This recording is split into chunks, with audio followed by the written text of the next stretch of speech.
এই দুনিয়ার পুরো জীবনটা এটা হচ্ছে লালসাময় একটা জীবন, লোভ, মরিচিকা, মায়াজাল।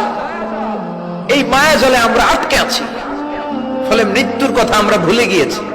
পাগলের মতো ছুটছি, আরো টাকা লাগবে, আরো খ্যাতি লাগবে, আরো যশ লাগবে, আরো দাপট লাগবে। আমার এত টাকা দিয়ে কি হবে? এত সম্পদ দিয়ে কি হবে? এত ব্যস্ততা দিয়ে কি হবে তোমার? স্টপ, থামুন, অনেক হয়েছে। আম্মা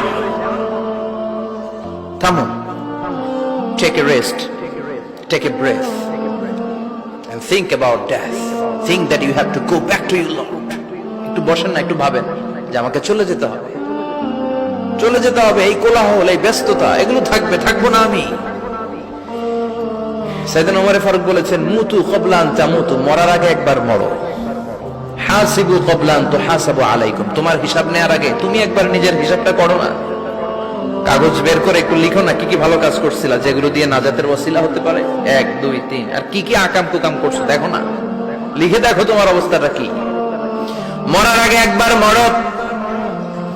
মরার আগে খাটের মধ্যে শুয়ে শটান করে চোখ বন্ধ করে একবার মরার ভান করে দেখেন কেমন লাগে। চোখটা বন্ধ করেন আর ভাবেন আপনি নাই, কি কি হতে পারে ভাবেন।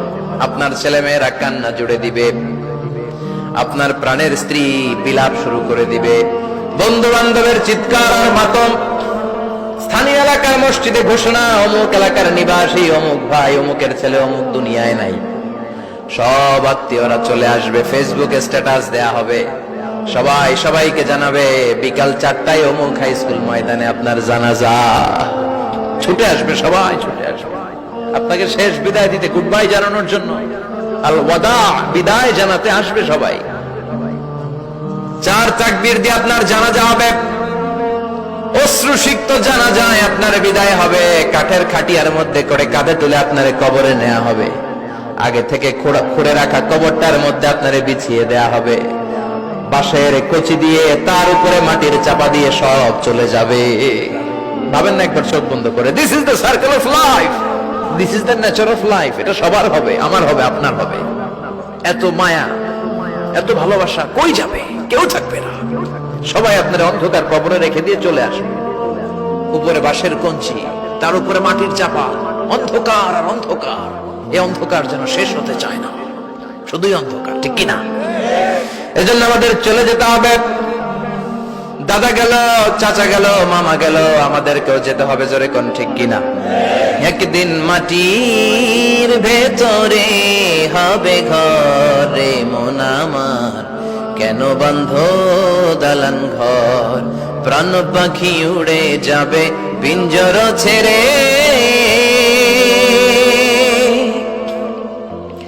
ধরা ধামে সবই রবে, তুমি যাবে চলে।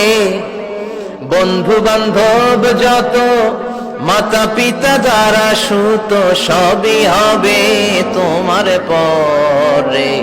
মন আমার কেন বন্ধ দালান ঘর, একদিন মাটির ভেতরে হবে ঘরে মন আমার, কেন বন্ধ দালান ঘর, ঠিক কিনা?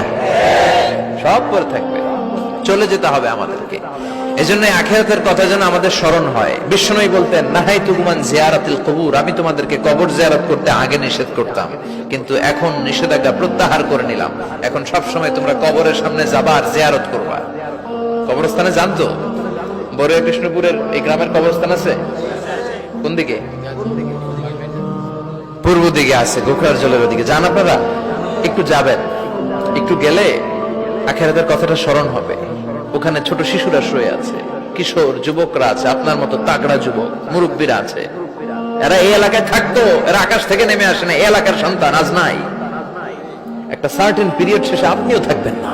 This is the nature of life, this is the circle of life. ছোট্ট শিশু হয়ে এসেছিলেন, শৈশব, কৈশোর, যৌবন, প্রৌঢ়ত্ব। আগে ছিলেন সিঙ্গেল, বিয়ে করে হয়ে গেলেন ডবল।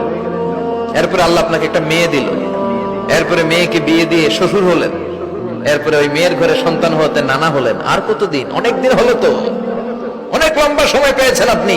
Think about death. এবার যাওয়ার কথা ভাবেন, আখিরাতের সামানের কথা ভাবেন, ফিরে যেতে হবে। কি শক্তিশালী যুবক, বার্ধক্য চলে আসলে লাঠি ছাড়া চলতে পারে না। কুচকুচে কালো দাড়ি সাদা হয়ে যায়, দাড়ির শুভ্রতা, বয়সের ভার, রং ধরা যৌবন জং ধরে শেষ, ঠিক কিনা? This is the circle of life. যুবক ভাইরা, এটাই জীবন, চলে যেতে হবে, কেউ থাকতে পারবে না, ঠিক কিনা? এটা রিমাইন্ডার আল্লাহ এই সূরার ভেতরে দিয়েছেন যে তোমাদেরকে ফিরে যেতে হবে, এই লোভ লালসা ছেড়ে দাও।